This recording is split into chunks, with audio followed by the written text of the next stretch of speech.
Okay, so I decided to watch Croatia-Italy today at Euro 2024. The other game in the group between Spain and Albania has finished 1-0 to Spain. We knew Spain were going through to the next round regardless of the result against Albania, and it was long odds for Albania to get anything against Spain. I'm surprised Spain only beat Albania 1-0, mind. Um, but Albania haven't been bad at this tournament. They've been entertaining. They've still got to take that next step before they're at a better level, but they haven't shamed themselves in any way.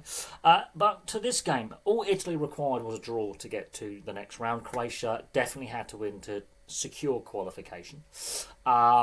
In the event, it's finished 1-1. I don't think Croatia have done enough in the group stage to progress to the next round. And the body language of the players at the end, I think, sums up. I don't think 2 points is enough.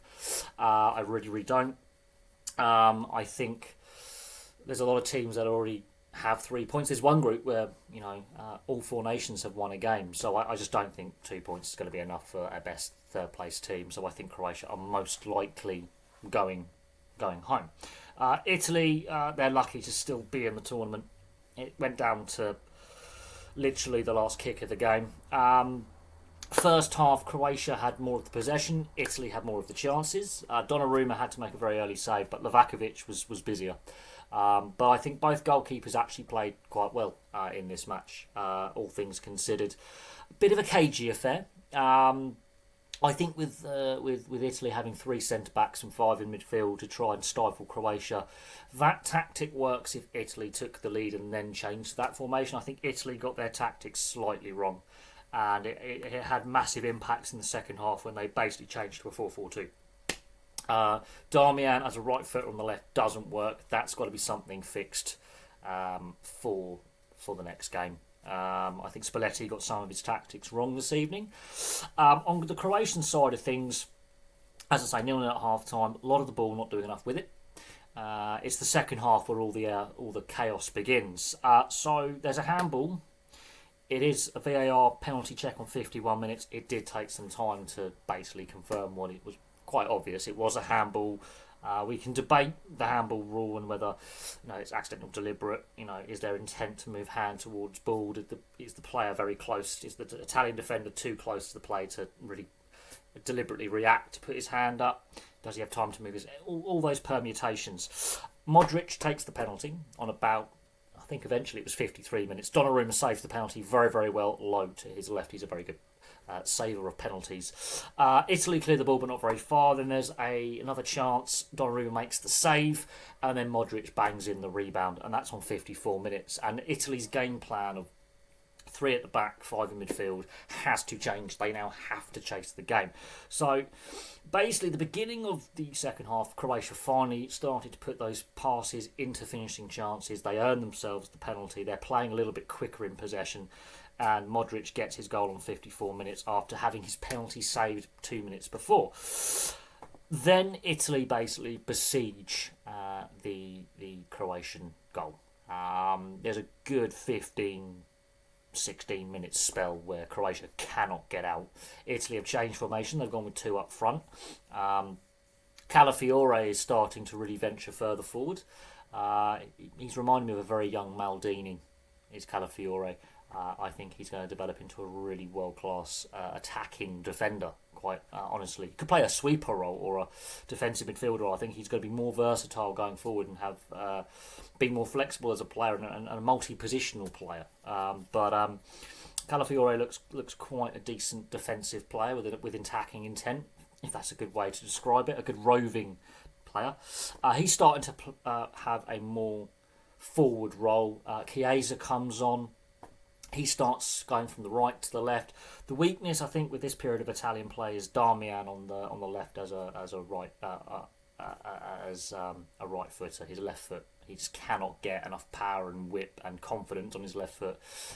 That was hindering some of the attacks, but then they can't quite get that breakthrough. And then the cynical fouls. The play just became very scrappy. A lot of players got booked in this game. You could see the Italian players are getting frustrated.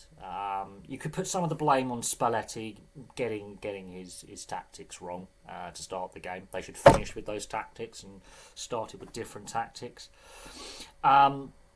But Croatia could have easily got the second with Italy overcommitting. But there's so many niggly fouls, cynical fouls, a lot of bookings, petulance. There's dissent towards the referee.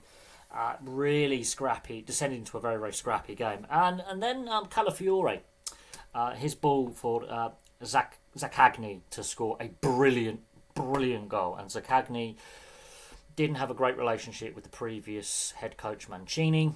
Spalletti's put him on. He's put him on, and he has scored pretty much with the last kick of the game to secure Italy's route through to the next round. They left it. It was 8 minutes of added time. Like, I don't know where the referees got that from. The VAR check wasn't that long. It was 2 minutes. So I don't know where all this added time's come from. It's benefited Italy. Potentially with all the constant fouls and scrappy play, but Zaccagni has pulled out a worldie of a finish with quite literally the last kick of the game. I think when Croatia took the lead, they lost their game management. They didn't push enough for a second straight after. They allowed Italy to basically besiege them. And you could definitely see, as the longer the second half went on, you could definitely see fatigue. Was the Croatians were out on their feet. The Italians were getting frustrated. This is an Italian side in transition, very young, one of the youngest Italian sides we've ever seen at an international tournament. Very inexperienced, very few experienced players there. This Croatian side is one of the oldest sides at the tournament, and you could see that as well with how leggy they looked by the end. Was it the best game? No. But was the tension there? Yes. And so Italy are through. I don't think Croatia have done enough to progress to the next round. And to be fair, they've not really, for my opinion, played that well. They've not kept a clean sheet. They've been outworked in all three games. They look physically worn out. They look tired and old. Now, Modric is a great player. He got his goal. He played his part with some good passing, good accurate passing, but they didn't have the pace to threaten an inexperienced Italian defence. And defence, and then their game management let them down. They were easily outplayed by a youthful Spain team. Albania pushed them all the way. They couldn't close out the game against Albania. A perceived lesser nation, and against an Italian team that's not necessarily going to set the world on fire. Very young, similar to Spain, but again a team in transition with a lack of veteran leadership in it. They couldn't close that game out either, so I don't think Croatia have done enough. Italy need to improve though, and I think potentially this last minute equaliser can be their catalyst to go into the knockout stages and go on a run, and just go on a run and start steamrolling the way they can pick up momentum now. But there we go, the defending champions through. Croatia, we'll see what happens, but I think they're done. Anyway, thank you very much for watching. Place your thoughts in the comments section below. And of course, we've got 4 games tomorrow. I'm only going to watch 2 of them. I'm going to have to cherry pick which games I watch. It's going to be interesting. The England game is going to be really interesting to see how that plays out. Personally,